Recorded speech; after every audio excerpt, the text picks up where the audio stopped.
I'm happy to share my conversation with Mandar Apte, a former Shell Gamechanger, meditation teacher, documentary filmmaker, and currently the Executive Director of Cities4Peace in Los Angeles. I was keen to speak with Mandar because he delivered a learning program to over 2,000 employees that is based on meditation and breathing practices during his time at Shell. And that was a few years ago when meditation, breathwork, and yoga were not as popular, yet he understood the profound impact it can have on all levels of the organization. Both Mandar and I are extremely passionate about effective change making, starting with the transformation of our inner worlds to then transform our outer environments. In this episode, he shares how that can be done, along with practical tips on transforming ourselves to transform our organizations. If you enjoyed this episode, please do share it with a friend and do let me know what you think. I'm always happy to connect with you guys. Enjoy. Mandar, such a great pleasure to have you on the podcast today. I would love to jump right into with two questions. First, what does spirituality mean to you? And why do you think it's important, especially in the business world? I'm also excited to be on this chat because there are very few people who are taking it head on. And I like the focus of your mission to promote spirituality in business. I spent 17 years at a small oil company, Shell. And I find in those 17 years, I'm also a meditation instructor. I always used to live two lives, one life at work and one life at my passion, which is to teach meditation. And one of the senior leaders who was my mentor, he asked me, which life is more valuable?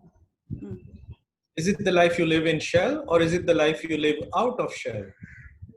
And it's a very profound question. So a few days before he asked me that question, I was teaching at the Houston Veterans Hospital to soldiers coming back from Iraq and Afghanistan war.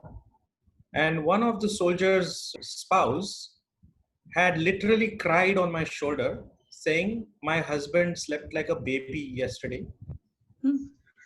And it was very emotional. When this question was asked to me, I had no doubt in my mind that it was the life outside of Shell. There's no doubt in my mind.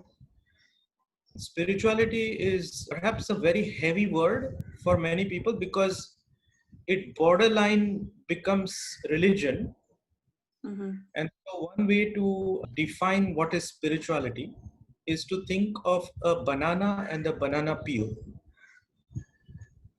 The banana peel is the religious doorway. And what it should lead you to is the banana, the human values. And so spirituality is nothing but human values. Living a happy life, a centered life, a life full of love, service, compassion, mutual respect. These are all universal human values. So all that is spirituality. And so why is this important at the workplace?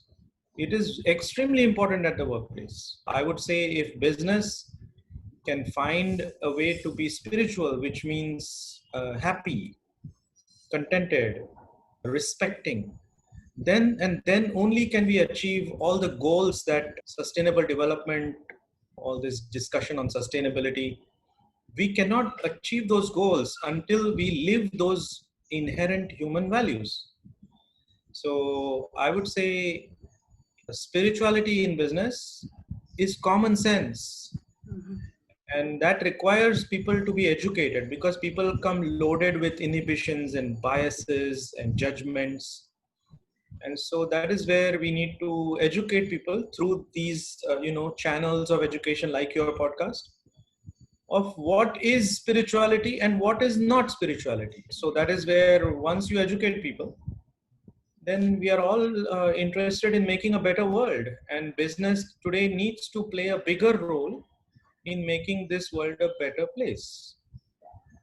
I couldn't agree more. And thank you for that beautiful definition.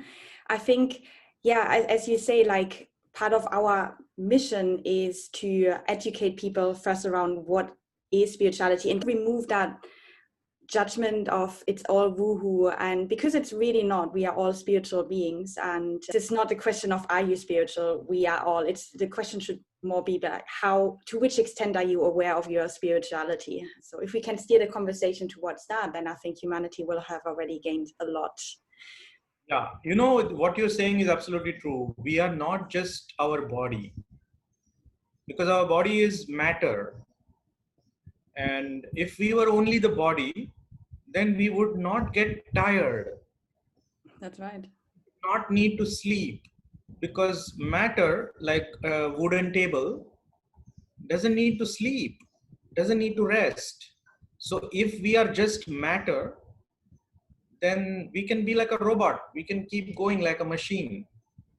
Yeah. But that is not our experience. Our experience is that we do get tired, we do get upset, we do get emotional. And that what gets emotional, upset, tired, energized, you can call that as spirit. Yeah. And so spirituality simply means addressing that aspect of our life which is beyond matter. That's right. And actually saying that there are so many people who are indeed functioning, especially in the business world, as robots, which makes the work that you are doing so exciting, because you are really trying to break through that. On that note, why don't you tell us a bit about your background? Like what was your career like back then? What is it? What's your mission now? What has changed? And you've done obviously some pretty exciting work in the meditation space at Shell, which I'm particularly interested to hear about. So I got interested and involved in learning yoga meditation practice when I was in Houston, where I used to work in the Shell office. And I got the stress syndrome because I was in the honeymoon phase of starting a new career, traveling around the world. And yeah, that life only can sustain so long. So then I was investigating how can I be stress free. And somebody told me about a program on breath and meditation practices called the Art of Living Breath and Meditation Workshop. And so I got curious and I did this program in 2002 in Houston, Texas, of all places. My teachers were American and they were teaching me the science of yoga and breathing exercises and meditation practice. And one thought I had was, why didn't I learn this in India where I grew up? But the program made a huge difference to my life and I started practicing the exercises and I started seeing the stress relief benefits. I definitely did. But more importantly, when I used to go to my workplace, I used to see that most of the people I used to work in the research center at Shell were intellectually even much more advanced than I was. But emotionally, they were hollow. And that is where I started looking at what is called left brain and right brain. People who have logical minds, they are more left brain and right brain training never they get. That is where emotions, arts, culture, all that activates your right brain. So I started thinking about, can I bring meditation at work? And at that time, in those days, there was a big crisis at Shell where leaders had wrongly reported the reserves to the New York Stock Exchange. And so the whole company was going through a turmoil because those leaders were fired by the board. And it was a disgrace. It was an embarrassment to tell people that you work for Shell. What year was that? That was 2002, 2003.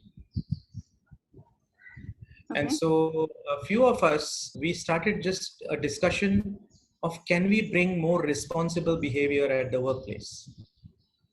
Because decisions are made at the top of the house. And we were just the bottom of the pile. But it was affecting, those decisions were affecting. Yeah. I couldn't tell my friends where I work. Wow. So we started an employee discussion and an employee group within Shell in 2003. The acronym was AWARE. And the AWARE acronym stands for At Work as Responsible Employees. And the mission of this employee network was to promote self-awareness, self-mastery at the workplace. So this was way before the mindfulness craze has hit corporate America. And many organizations like Shell have employee networks like Women's Network, Asian Network. So we started a network on bringing quote unquote spirituality at the workplace, and started promoting meditation during lunch hour. How did people react to that at that point? So mixed reactions, like people who want to check it out. Everyone comes during lunchtime, and I have taught hundreds of people like this. Those who come, they are self-selecting themselves, right? So they are not being forced. And I think that is the right way to do this type of work, is create a space and allow people to experiment. But those who did not come were always very skeptical. In fact, some of my bosses at that time were not just skeptical, they were cynical.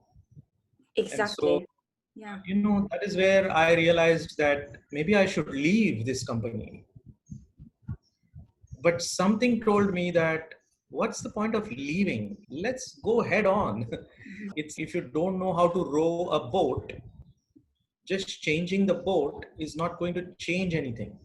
So with that thought, I said, let me stay here and face this criticism, cynicism. It was like at the end of the year, you've been in Deloitte. So at the end of the year, you do performance reviews. So one of my early bosses in the performance review, because he used to see me doing meditation during lunch hour, his review for me was, I am not focused at work. And I'm like, what does my lunch hour, my personal time have to do with? So I said to him, there is this advanced leadership program, which was a meditation retreat. It will improve my professional development. Because I agree that I need to work on myself. Yeah. And so I literally got paid to do this advanced meditation retreat as a way for me to not fight the system, but play Tai Chi with the system. So smart. And these people are out there, like, you just have to deal with them. Because of his inhibition, his bias, his upbringing, I don't know. You don't know why people feel threatened about something as simple as, hey, one of your staff members knows how to manage stress and he's offering stress management to the campus. I would feel so proud about it. But finding that boss is a past life karma, I think. Yeah. Actually, that boss came to me, that kind of a boss came to me after about 10 years working at Shell. And in the job interview that I was doing for this job on innovation, the innovation job, the questions that he asked me were about my personal life, where I was teaching at the Houston Veterans Hospital, as I mentioned. And he asked me, like, why do you do it? And my answer to him was, because I get my life back. It's a very toxic place, especially when your personal values and corporate values are not meeting. So I go to serve because in that act of service, I feel a reboot. And so my boss, my friend, my mentor, my guru, my guide at Shell, he said, why don't you teach at work? And in that job interview, I said, what? You want me to bring my passion at work? So that discussion, he said, innovation is also about mindset.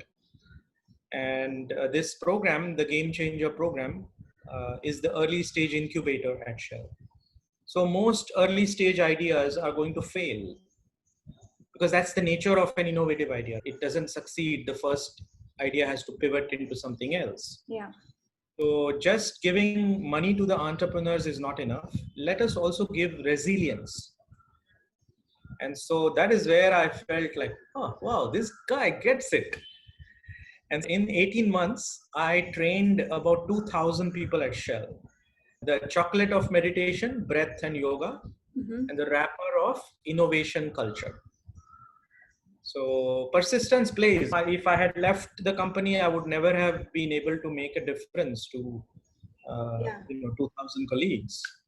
Yeah, that's amazing. And also you speaking up against those things is, I think a lot of people feel like meditation and all of that could potentially help them, but they are too afraid of the judgment of other people, or what they might say, or you're not productive because you're meditating or so. So it's so important to speak up about that as well, and just and then you see what happens. It's not that somebody fires you. In fact, somebody puts you in a better position to align your passion and your interests with the company's interests.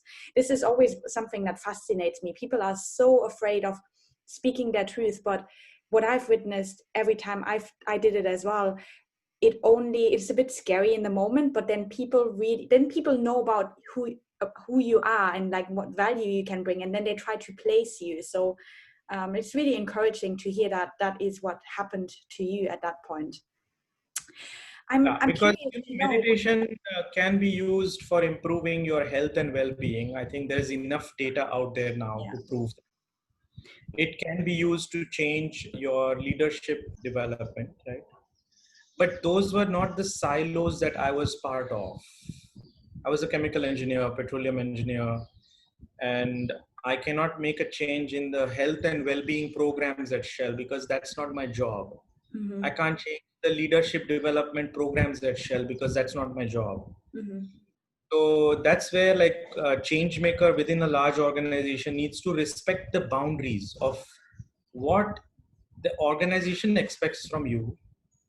And you have to wait till you find an enlightened leader who will see that you actually offer more than just your degree that you were hired with. And so my work at Shell to bring meditation at work needed this enlightened leader, which came after some time. And the program that we designed was to improve the innovation culture at the workplace, which is part of my silo, right? And so that is where you have to be very creative. You have to have a lot of patience.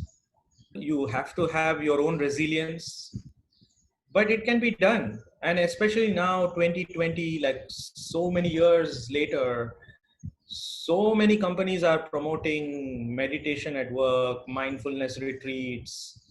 And especially now, what I mentor young employees, corporate connections I have is COVID crisis has just created the desperate need for inner well-being.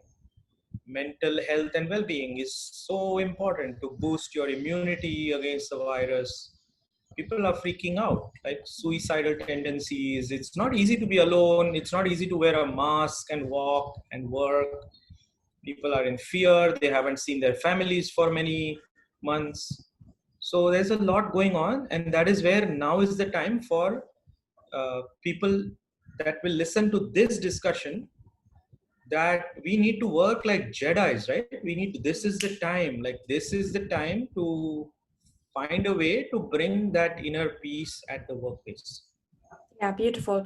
And I just wanted to acknowledge that point again that you just made, because I thought it was very powerful about respecting the company's boundaries as well, and like really finding your voice in your particular area. Because I'm sure there's a lot of people also who think, oh, I'm not a leader, so I can't do a leadership program. Or I'm not a this and that, so I can't do this. And that's true. So let's acknowledge the fact that is true, but it doesn't mean that you can't do anything. You can still have an impact and create change in your respective area. So I just wanted to acknowledge you for phrasing that so beautifully, because I hope that encourages people to really start with themselves. Yeah, absolutely. That is where it starts. And the other thing that is important is we usually start building a network when we are in need of the network. Mm-hmm. So if you want to bring any idea to life, whether it's at work or outside in your personal life, you start looking for people when you have an idea. But I think in today's day and age, we need to start building our network, our social networks, because you don't know when you will need which person. So That's right. build the network before you start an idea, before you start a movement, whichever movement it may be, whichever idea it may be. And today there are so many social media platforms that you can use to build your social networks. Just like you and I found each other. I have a healthy habit, I think, that can be easily replicated. Over the last 8-9 months of the lockdown, I mindfully add 5 new people on LinkedIn every day. Mm-hmm. And they are all from different spheres of life. They are not just all chemical engineers or meditation experts, and I try to have one new conversation every day. And it's been a very healthy habit. I met Tony Lloyd through such an outreach as well, because I heard his podcast and I felt, wow, sitting in the middle of the hotbed of social unrest in America, in Minneapolis, this man is creating a new, brave, bold conversation of solutions. Yeah. And that is the power of the social networks, is we can leverage on each other's expertise. Like, now people know that, okay, I've done this work at Shell. They don't need to fight the battle in their workplace alone. Just reach out to me and I will help you the best I can. Yeah. And I will learn something by working with other people. So it's a time for us to see the interdependence that we all have, rather than independence that I think we should do. What can I do for you? How can I be of use to you? Because that replication will come automatically, I think, right? I agree. Yeah, it's a beautiful time to remember that and make meaningful connections. Whereas before, people didn't really have the need to do this. They went to the office, they had their social contact there, and then they went home. There's no reason to reach out to new people and build actually more meaningful conversations, connections. Whereas now, people sit at home, they struggle, and that is just what they do now, or hopefully do more. I would like to go back to meditation aspect of the work that you were doing at Shell, because I'm a huge advocate of meditation. In fact, for me, meditation is really the single most powerful tool, or any sort of spiritual practice that leaders can have these days. And I always describe my meditation experience. I started around the same time that I went into the corporate world, and therefore I had a very different experience. I was a bit like you, like I was looking first for a way to de-stress or to manage my stress levels, but then through that increased awareness, I was seeing how everyone operated from a different lens. And I think and I know that is eventually what got me to resign and continue on my own path. So I would really love to hear from your perspective, what is it that meditation can do to people, and how does it make them better? How can they, through the inner transformation, create the outer transformation? And maybe some applicable tips. I know that was a lot, but I'll just... No, I mean, I can feel your passion for this. So you're very passionate. It's a natural experience that the outer world makes an impact on your inner world. It's a natural experience. Like now, this COVID crisis, or a terrorist attack, or it could be an accident on the road. It could be a difficult person in your life, right? It could be a situation that you're going through, a personal life challenge. The natural experience is that these outer situations, people, affect my inner world, my inner life. Does that make sense? Yeah. Because of the turbulence in the outer world, I become upset, I become angry, I become frustrated. It's a natural part of human life, right? So now, when you learn that, okay, that anger, upset, frustrated me is not good for me, because that's where I'm getting blood pressure, diabetes, I'm not feeling good, my relationships are struggling. So that is where the curiosity starts. How can I be stress free? How can I be negativity free? So that is where practices like meditation help you to let go of the negativity. So that is step number 2, is outer world affecting inner world. But inner world turbulence can be managed. I can manage it. And the next step is, I'm not just managing my inner world, I now want to influence my outer world.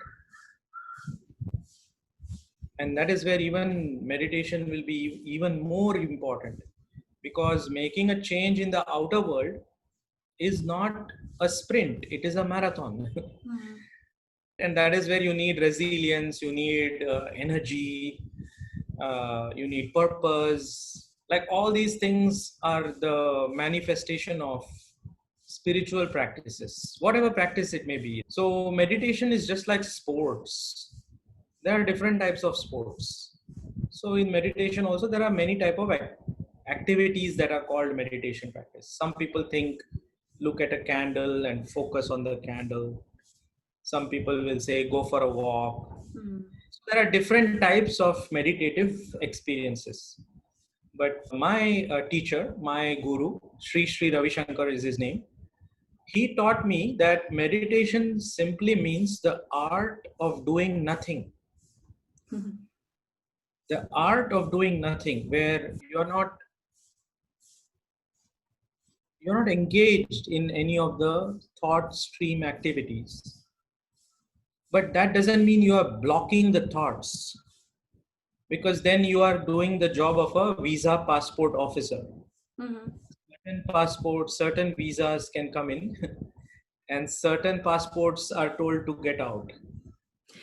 That's right. And I think that this is where it gets confusing for some people who are not into meditation. When they hear things like the meditation is doing the art of nothing, then they think, but I have to function in the world. Like I cannot afford to do nothing. And I think here it's important to understand that to do nothing only means to not listen to that mental chatter and, as you say, and only focus on the thoughts that actually make a difference and that bring you forward. And through doing less, you can achieve more. And I think this is what people need to understand. It's not about sitting in a cage and do nothing for the rest of your life. It's about getting that quietness in to then do even more and show up even better. Would you agree with that? Yeah, 100%. And the business people that I used to deal with, especially engineers, we are not trained on doing nothing. We are trained on analyzing, judging, calculating, predicting. But all this is important. But at the end of the day, do we sleep? Yes, we sleep. And isn't it our experience that only when we sleep and have a good night's sleep, that next day you wake up and you feel fresh? Mm-hmm. That's our experience. If you don't sleep well, you are grumpy, you are grudgy, right? So in order to be productive, you need a good night's sleep. Sleeping vertically is meditation. In a way it is, yeah. Yeah. So meditation doesn't conflict with your own life experience that you need rest. And only when you have a good rest, you reboot yourself. So resting is meditation, because mental energy is also getting wasted. Having a control on that mental energy, that okay, I'm going to quiet my thought stream so that I'm conserving my energy. And when you are quiet, you are resting, so that when you are back normal, you can use that energy, creativity, enthusiasm.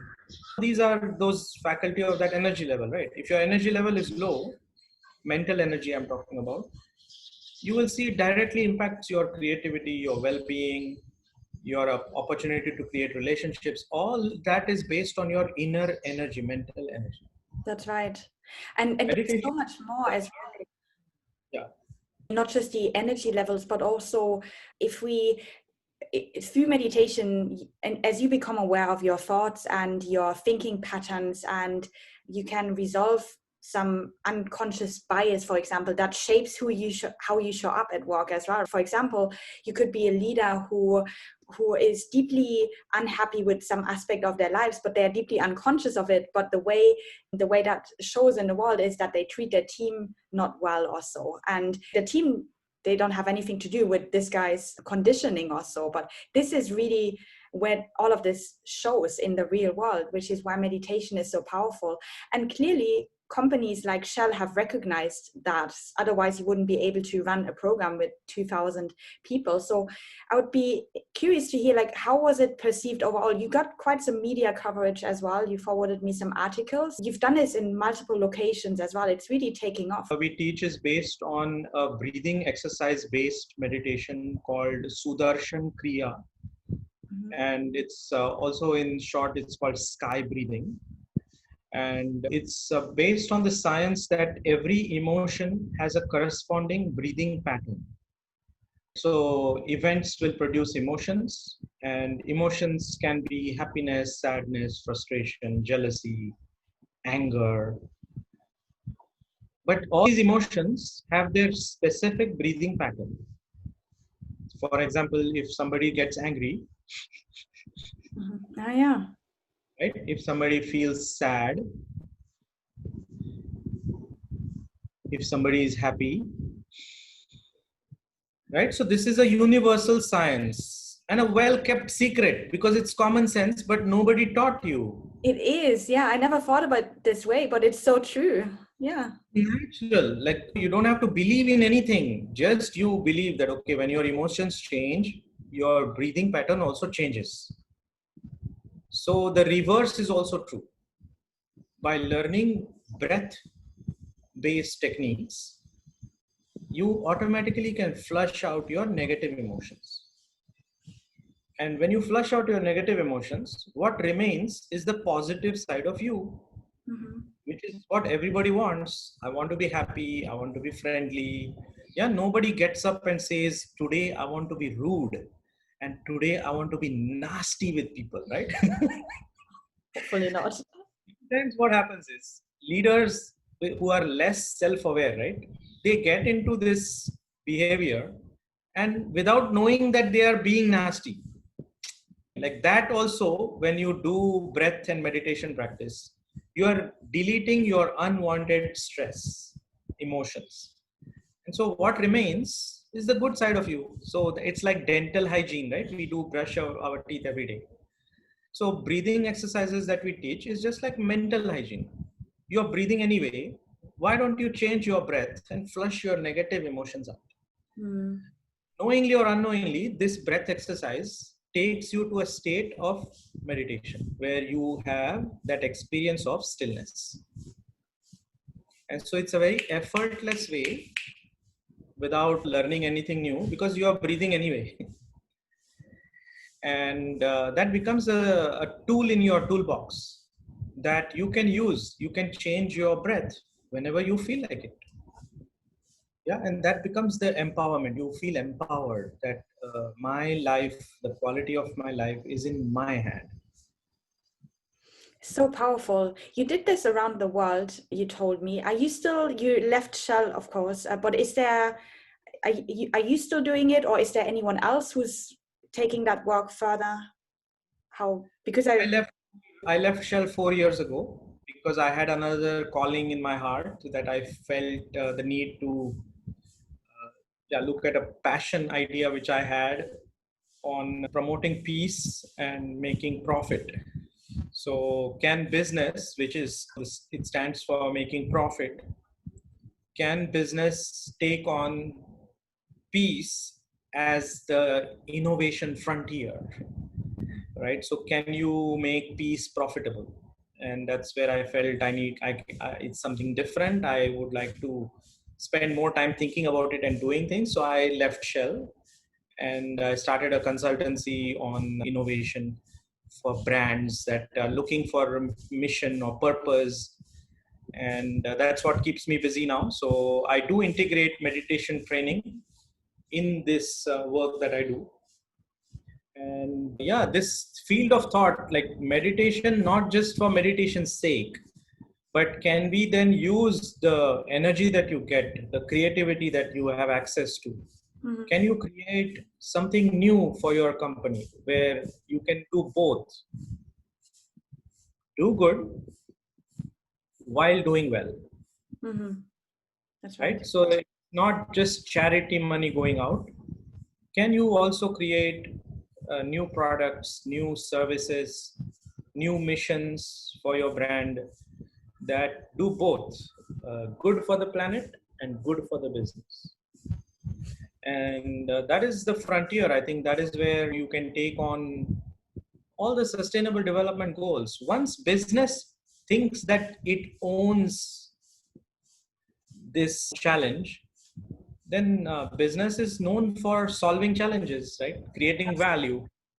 And I keep wondering why people think purpose and peace and profit cannot go together, because my company, humanplus, we also focus on purpose-driven businesses. So I do a lot of research on what's the market for purpose-driven, like how impactful is it really?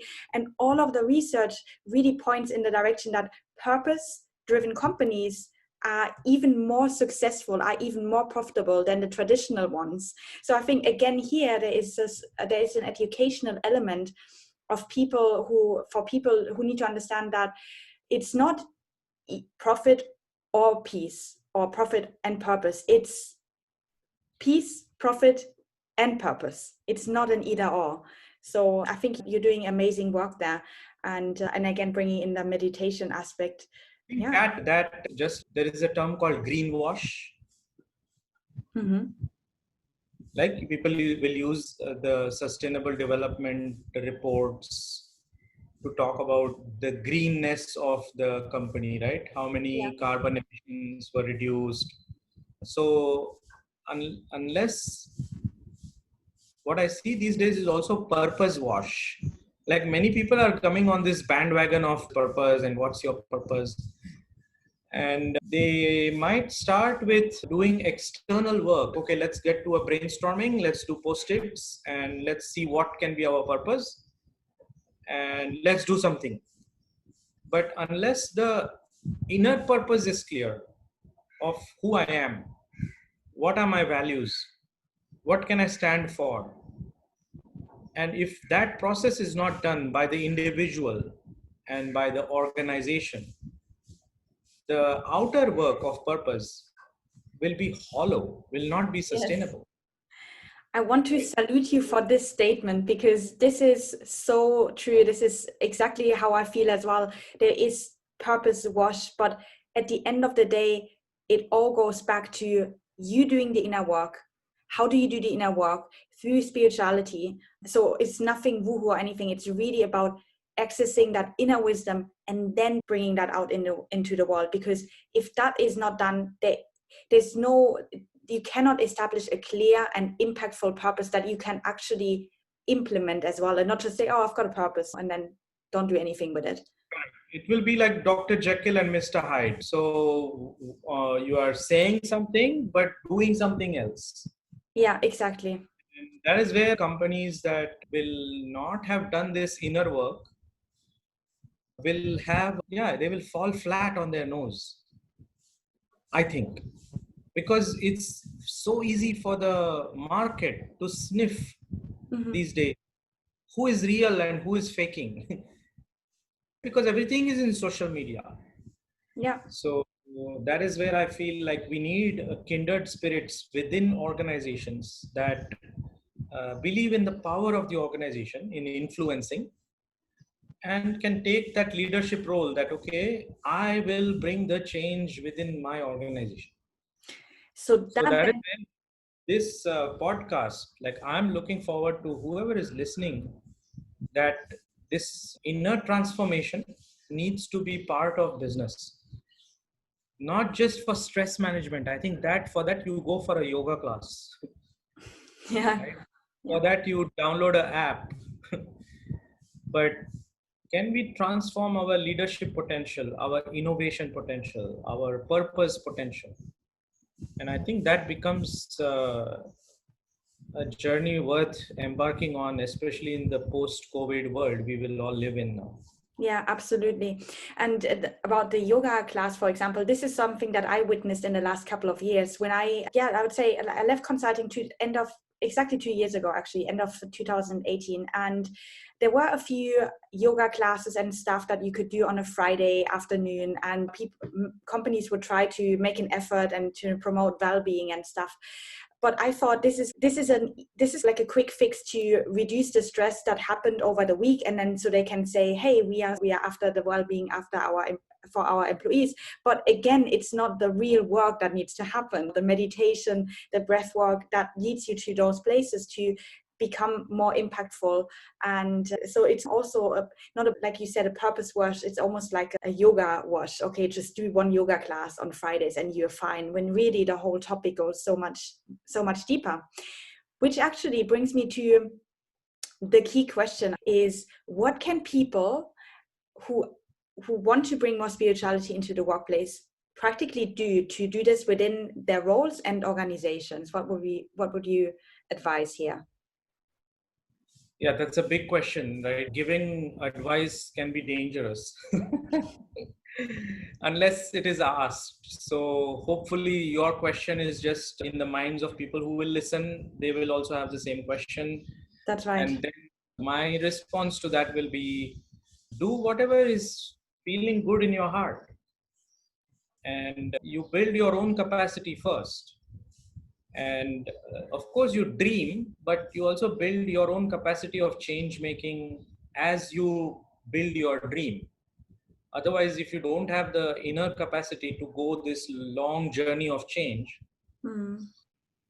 then it doesn't fit well. So to be the change, we need to have that inner capacity. And once you have that inner capacity, look for other people who are also on that same journey and figure it out. You don't have to be alone. There are other people that can help you, like you, Kat. Right? So this podcast itself is a source of help. And reach out to people that inspire you. I think that is what I would say. There is no one answer that, thou shall do this, and then after that, thou will do that. Because I don't know what challenge people are facing, at what level of leadership they are. But for sure, there will be challenges, even now in 2020. Bring spirituality at the workplace, even now, there will be challenges. And are you willing to take up that challenge? You will improve your own communication skills because you will need to communicate with difficult stakeholders, right? In any challenge. So you will improve your communication skills. You will improve your marketing skills because you will have to market your idea, right? You will have to build a coalition. So you will need to share your idea with other people and build a shared vision for it. All these are leadership qualities. You don't need to go to an MBA. You can take this project and learn while doing leadership qualities. You can be in any organization, right? It doesn't have to be for profit. It could be any organization. Everyone today with COVID has gone through this lockdown, mental turbulence. And so this work of inner transformation is needed everywhere. Yeah, so this is really the time. I like that you try to not come up with 3-step process to bring more spirituality into work or something like that, because a lot of people do this and they try to give like a quick fix, when really, as you say, like everyone is different and everyone's on a unique journey and there isn't one way that works. So I think that the main takeaway is really to like do the inner work and listen to your heart and trust that the right allies will be drawn to you. Like in your case, you did it it's such a beautiful example in your role. This is how it evolved, by just you being you and speaking up.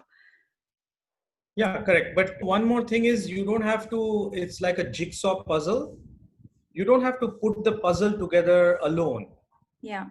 So whatever work I did at Shell, I learned what not to do. And that checklist is available. So just reach out and don't build the jigsaw puzzle alone, because you will make mistakes, and learn from people who have done this in their workplace, like I have. Learn from our mistakes so that you don't have to build the jigsaw puzzle from scratch. There is a cheat sheet, right? Yeah. So That's right. Yeah. Yeah. Beautiful. So I know you're up to a couple of new things now. So before we wrap up, why don't you tell a bit about what you're up to now, and what's your vision for the years to come, and how can we support you in your intentions? Thank you. My 2021 plans are to think about what I call purpose innovation labs. And I would like to bring this lab to life to help entrepreneurs and intrapreneurs inside large organizations to think through what else can be their purpose.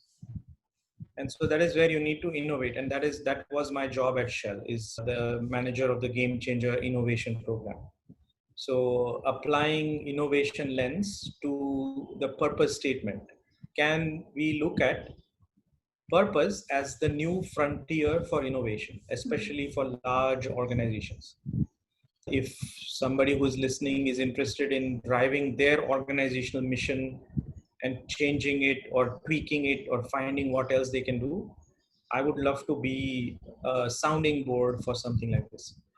The second purpose that I personally have for next year is to look at leadership with inner peace, because only when leaders at the top of the house have that inner peace, they have access to the creativity potential that we are all born with.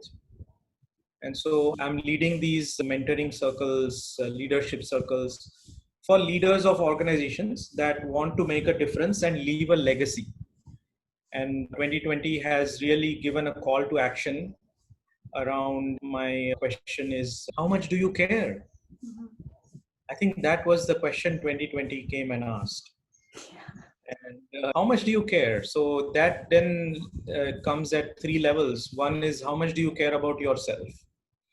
So 2020 forced us to ask that question. How much do you love yourself? How much rest do you take? How much immunity will you build? And this is a personal journey, right? So nobody can do it for me. The second level of caring is, how much do you care for your family, your friends, the organization that you lead, the employees, their families, right? So it is asking us this profound question: how much do you care for your family, friends, and community? And the third level of caring is global society. Like, we are all impacted, right? So how much do you care for the world? And so leaders need to awaken from inside, because the more influence you have, the more change you can make. So that is my second goal, is to create these leadership labs for leaders of organizations to think through how can we come out of this crisis, because nobody has done an MBA on coming out of COVID. True. Yeah, so nobody knows how to do it alone. There is no playbook, and we will have to figure it out through our own inner wisdom and help each other. So that's the second group that I would like to hold, is leaders who want to make a difference, leave a legacy from that space of inner peace. Yay, very inspirational. I love it. I will put all the links to your website, social, and all of that in the episode description so people can connect with you. And yeah, I want to thank you for taking the time to speak with me today. I thought it was a very insightful chat, and I'm glad that we connected on this level. Thank you, Kat. I send you all my love and blessings, and I welcome you to think about India in 2021. Like you told me yesterday, come on over. I'll be here for another few months for sure. And I feel, like I said in my documentary film as well, that if the whole world is a home, then India is the prayer room. Mm-hmm. And the world needs more prayer today, for sure. For sure, yeah. As I told you, I have a very strong calling to go to India. So who knows, maybe in the next couple of months or so. But we'll keep in touch. And yeah, thank you for sharing your wisdom with my community. And it's really a great flow in the conversation. I think your purpose is very clear. is to awaken and ignite people through these, conversations. And there is no need to shy away from spirituality and business, as long as we know the boundaries of what does it mean, this word. Exactly. And don't be scared. Don't be scared. Try it out. Be open. Try it out. Then why will business not be spiritual, right? Business. Why will it not be? If anything, it can only enrich and enhance our lives, but it doesn't put us back. Hopefully, this platform is a way for people to see that the benefits to it, and that it's really not woo-woo. I believe in it. You believe in it. So that's beautiful. Thank you so much. Awesome. Thank you very much. Have a wonderful day. Thank you too.